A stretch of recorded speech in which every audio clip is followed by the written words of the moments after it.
These times demand a united Britain, and we must deploy all of our resources to achieve security.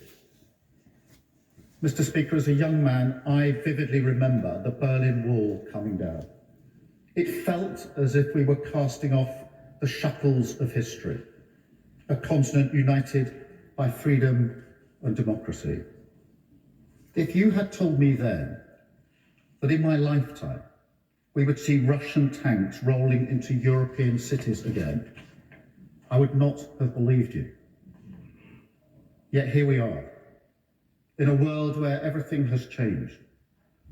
Because 3 years ago, that is exactly what happened. Britain can be proud of our response. British families opened their doors to fleeing Ukrainians. The yellow and light blue fluttering on town halls and churches the length and breadth of this country. And the party opposite in government was robust in our response. I supported that in opposition. I applaud them for it now.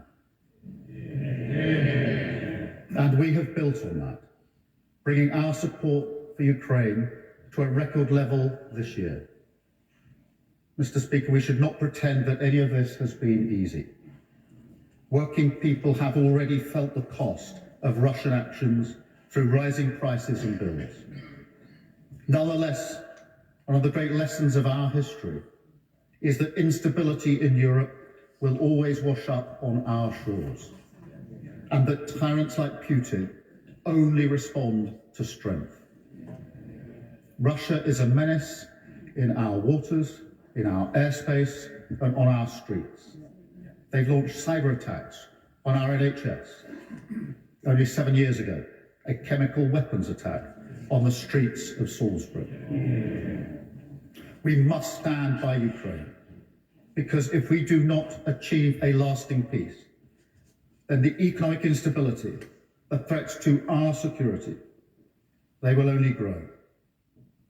And so, as the nature of that conflict changes, as it has in recent weeks, it brings our response into sharper focus.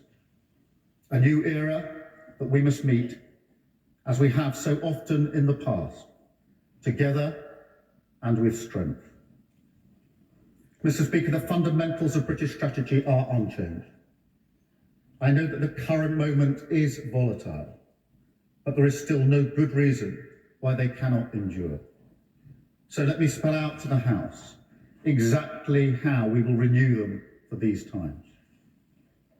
First, NATO is the bedrock of our security and will remain so. It has brought peace for 75 years.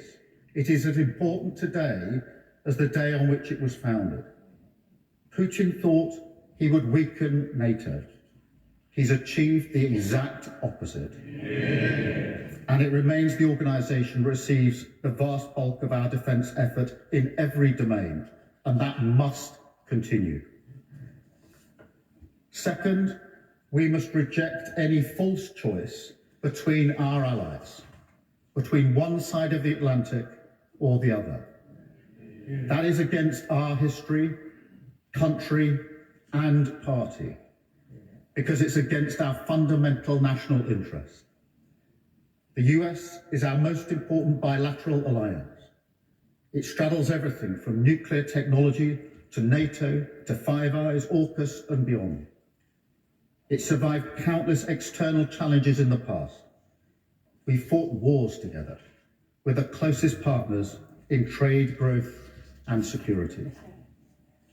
So this week, when I meet President Trump, I will be clear. I want this relationship to go from strength to strength. But, Mr. Speaker, strength in this world also depends on a new alliance with Europe. As I said in Paris last week, our commitment to European defence and security is unwavering. But now is the time to deepen it. So we will find new ways to work together on our collective interests and threats, protecting our borders, bringing our companies together, seeking out new opportunities for growth. Third, Mr. Speaker, we seek peace, not conflict. And we believe in the power of diplomacy to deliver that end. That, of course, is most pressing in Ukraine. Nobody in this House or this country wants the bloodshed to continue. Nobody. And Mr. Speaker, I've seen the devastation in Ukraine firsthand. What you see in places like Bucha, that never leaves you. But for peace to endure in Ukraine and beyond, we need deterrence. I know that this House will endorse the principle of winning peace through strength. Yeah. So we will continue to stand behind the people of Ukraine. We must ensure they negotiate their future, and we'll continue to put them in the strongest position for a lasting peace. Fourth, Mr. Speaker, we must change our national security posture, because a generational challenge requires a generational response. That will demand some extremely difficult and painful choices. And through those choices, as hard as they are, we must also seek unity, a whole society effort that will reach into the lives, the industries, and the homes of the British people. I started this statement by recalling the era of Attlee and Bevin. And of course, this year we will mark many anniversaries of that greatest generation. We must find courage in our history, courage in who we are as a nation, because courage is what our own era now demands of us. So starting today, I can announce this government will begin the biggest sustained increase in defence spending since the end of the Cold War. Yeah. We will deliver our